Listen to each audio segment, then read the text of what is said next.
G'day, I'm Mal James from James Buy Sell and James Buyer Advocates. And yes, I'm mainly a buyer advocate. I've bought a lot more properties than I've actually sold. But a lot of our clients who have bought through us need to actually sell. And so we have a service called James Buy Sell Seller Advocates. And I thought this week you might like to see what's involved in selling advocacy. I mean, what is it? What do we do? Basically, we start with a client coming to us and saying, either in the middle of a buy-sell or we bought a property for them and they now want to sell. They say, well, how am I going to do this, Mal? So we talk to them about, well, what is it they're trying to achieve? Usually, most people are trying to say, Mal, I'm just trying to achieve the highest price. So, okay, that's fine. So we need to go through, how do you get the house ready? When do you sell the property? I mean, is it a good time to sell now, or do we wait a few months, or do we wait 6 months? And a number of our clients are prepared to wait a year. They have quite a deal of patience. Which agents should we be considering? What should we ask for it? How much is the property worth? What should we quote? And then when we're going through the campaign, how do we market? How do we deal with offers? Do we go off market or on market, or do we go off market and then on market? I mean, what are all these things? And every time a lot of our clients go and talk to selling agents, they seem a little confused on one side, or they feel like it's just very generic advice. It's all the same. It's just auction, auction, auction. The majority of properties that we deal with are not sold at auction. Why? We don't believe that brings the best price for our clients. Anyway, this week we are going to cover 5 properties that have basically sold in the last week. Let's get started. I'm off to Canterbury. We were the selling advocates for 23 Wattle Valley Road in Canterbury, which finally sold this week. Selling agent was Marshall White. There were a number of other selling agents that had a go during the time, but Marshall White got it sold. James Tostovan, Robert Lee. This was a beautiful family home, quoted in the mid to high 3s, 2 bidders, sold before auction. Now, on to Eltham. Whew. Here we are at 6 Coleridge Place in Eltham. This particular property just sold a bit over a week ago. 3 bidders, 1.2. The selling agents were Aaron Yates and John LaGrosse from Jellis Craig. They did a great job. About 6 months ago, clients came to us, said we'd like to sell the property, we need some help. We went through a fairly exhaustive process of working out who we thought would be the best agents, and then we actually stuck with them.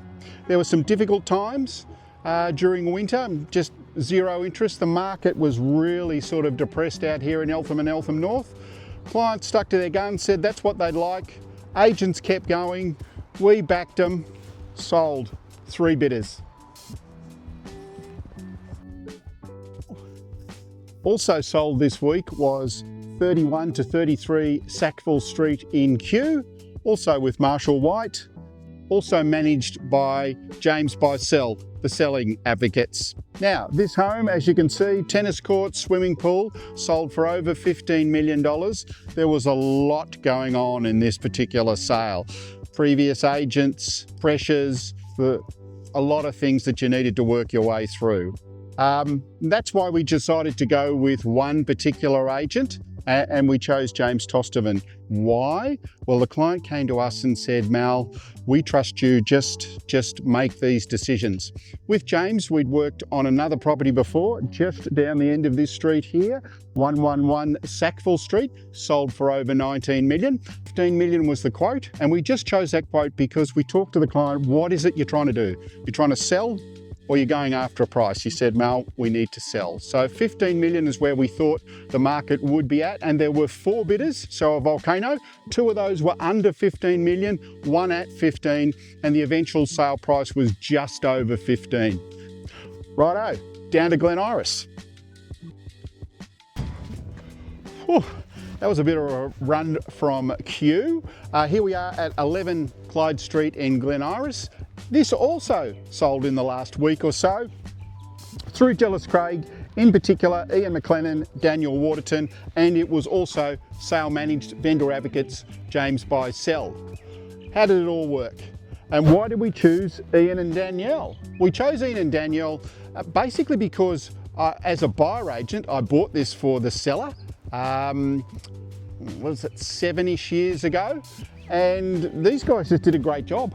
There were 6 bidders. I had to really fight. I remember being out there at the auction and wow, it was a super volcano. So you'd be thinking history can repeat itself. That was the logic. But we still had 3 agents through. We got 3 separate ideas of price, and basically it was high 2s, 27, 28, 29 was where it was at. And we said to the client, re-quoting, well, what would you like to do? Do you want to sell? Or is there a particular price you're after? He said, no, our main focus is to sell. So we quoted 28 to 295 to start with in the first week, and we would review that halfway through the campaign, which is what we did, and we lifted it to 29 to 31 because we'd had some pretty solid interest. Basically, we thought at auction it should go pretty well. We didn't get to auction. It was bought before auction for 3.2 million, and that was by somebody who also had some agent representation. So client was really happy, agents did a great job, on we move. Whew. Last one for the week. We also sold this property, just came out of cooling off. 115 Richardson Street in Albert Park. Key agents were Ben Manalitsis, Oliver Bruce and Melissa Bale. We were the selling advocates, so managed by James Buy Sell. This is Albert Park, Richardson Street, beautiful Edwardian home, north down that way. You go, well, this is going to be hard to sell. Of course, you've got to say this is going to be easy to sell, but it does need some renovation work out. But more importantly, this was part of a buy-sell where our client had to buy first. So they came to me and said, Mal, I really need to rely on price of this particular property. It forms part of my decision making at the place I'd like to buy, which was strong. It was a strong auction, by the way. Anyway, this particular property, we started with an off-market campaign, sort of. We had a couple of agents coming through giving their advice. Basically, they were what we call in the circle 3s, which means high 2s probably, possibly might sneak over 3.